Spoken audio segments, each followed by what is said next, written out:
Hola de nuevo.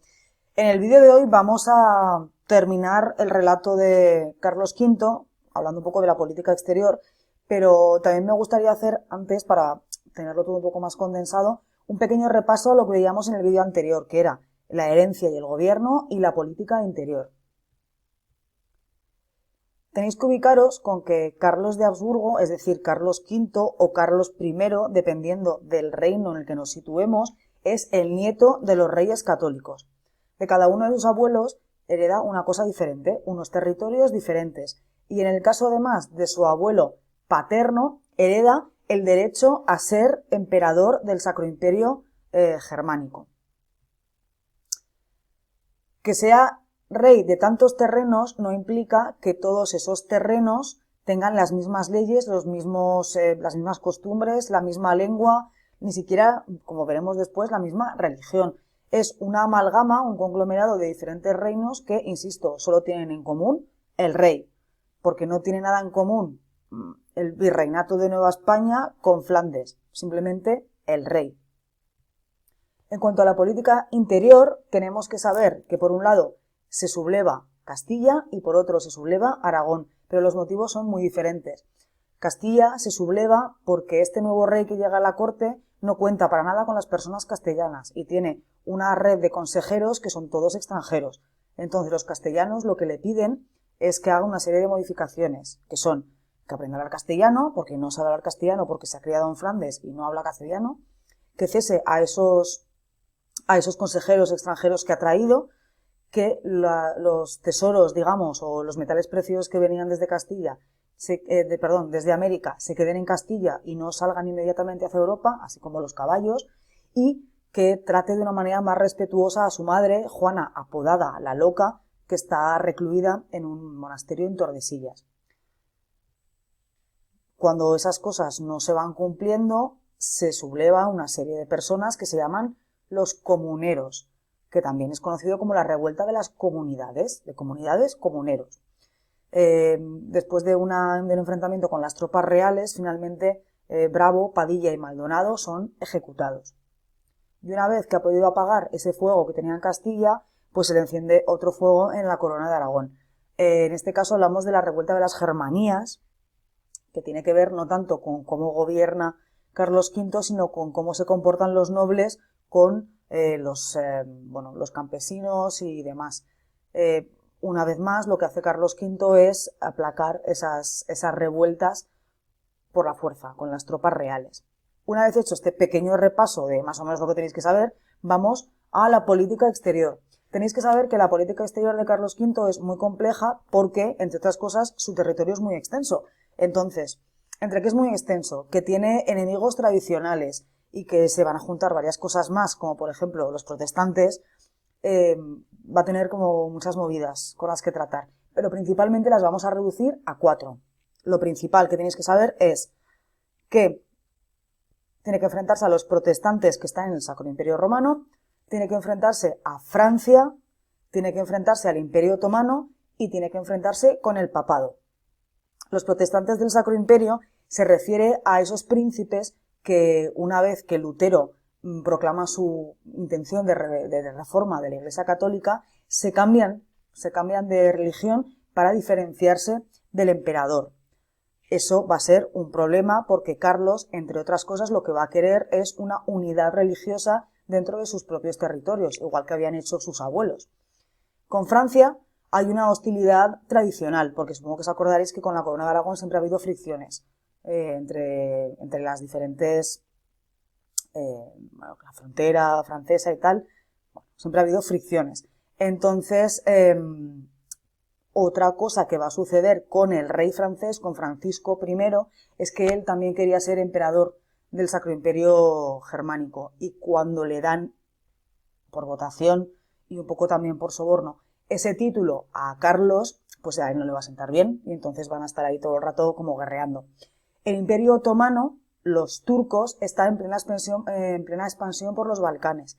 ¿Y qué dominios tiene Carlos en los Balcanes? Austria.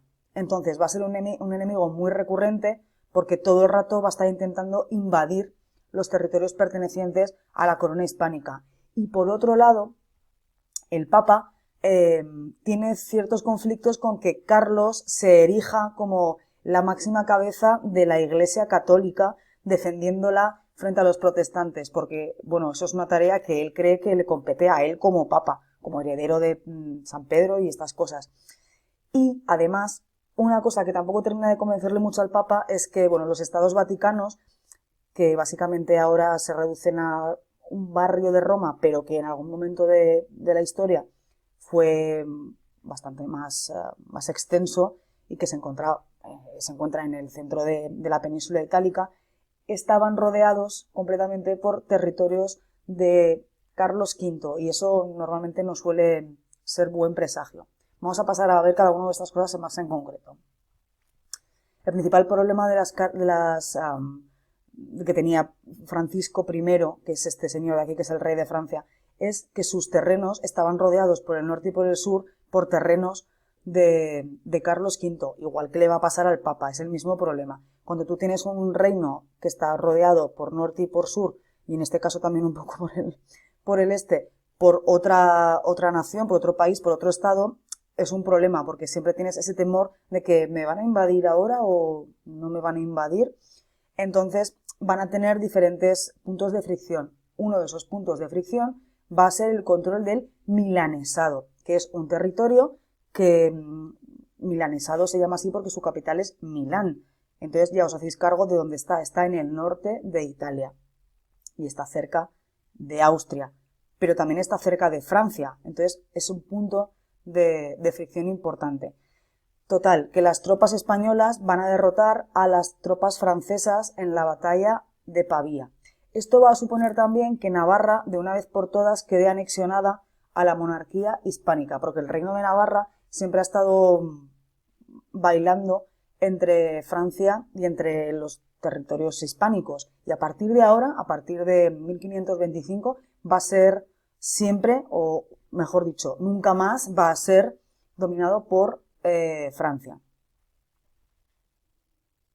Cuando las tropas hispánicas vencen a las francesas en la batalla de Pavía, lo que va a hacer Francisco I es refugiarse en Roma. Y eso va a suponer, una vez más, una fricción con el Papa, porque claro, está escondiendo al rey del ejército enemigo al que acabas de vencer. Entonces, ¿qué va a hacer Carlos V?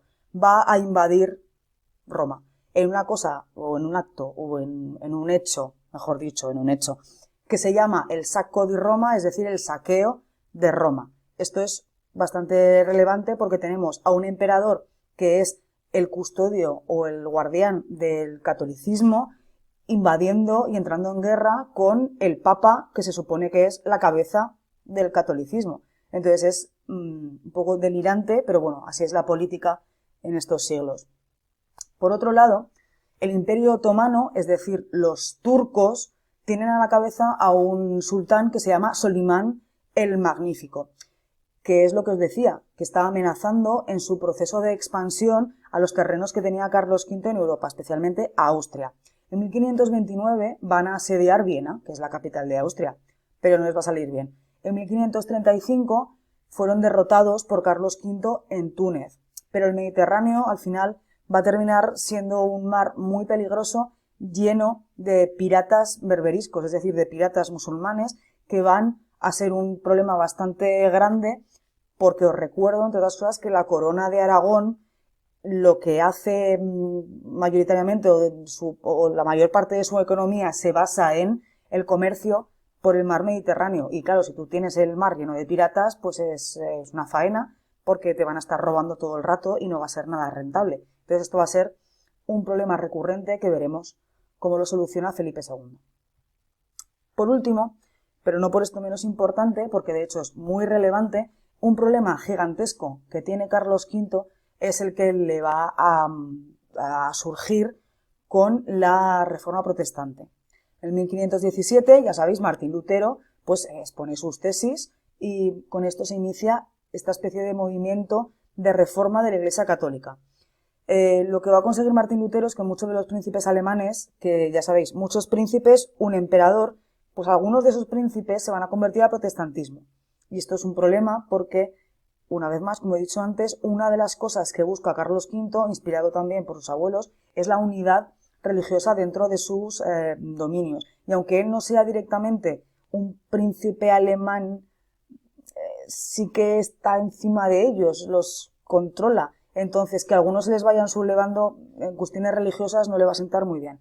Lo que va a hacer es enfrentarse a ellos con su ejército y los va a derrotar en una batalla muy importante, que es la batalla de Mühlberg, que es la que se representa en este cuadro, que es muy famoso, que es de Tiziano, que está en el Prado, por si alguno lo queréis ver. Es un cuadro que es bastante impresionante porque es gigante y, bueno, es bastante famoso. Entonces, después de la batalla de Mühlberg, él va a ganar, pero en la práctica no va a suponer ningún cambio. ¿Qué es lo que va a tener que hacer él entonces? Pues reconocer y asumir que va a haber príncipes que no van a ser católicos, porque van a ser protestantes. Entonces, en 1555 se firma la paz de Habsburgo y Carlos V reconoce la libertad religiosa de los príncipes que haya, o que hubiera, o que había, dentro del imperio. Esto en la práctica va a suponer la división del imperio en dos religiones diferentes. Y posteriormente esto va a ser un problema. Pero esto ya es otra historia que veremos cuando hablemos de su hijo Felipe II. Tenéis que saber también que a raíz de lo mal que le sale esta política religiosa en el imperio, y bueno, porque en general se desencanta con muchas cosas, Carlos V al final abdica, deja el trono, es decir, su hijo no hereda el trono porque Carlos V muera, sino porque él abdica, deja de ser rey voluntariamente y se recluye en un monasterio, en el monasterio de Yuste, donde pues pasará sus días hasta que muera, pero mientras tanto su hijo Felipe II va reinando. En la herencia que le deja a Felipe II no le deja ni Austria, porque se lo deja a su hermano Fernando, ni los derechos del imperio germánico. Por eso mismo Felipe II no va a ser rey de Austria y no va a ser emperador. Solamente lo fue su padre y esos derechos pasaron porque quiso, a su hermano Fernando. Bueno, ha sido un vídeo breve pero intenso. Espero que os sirva y poco más.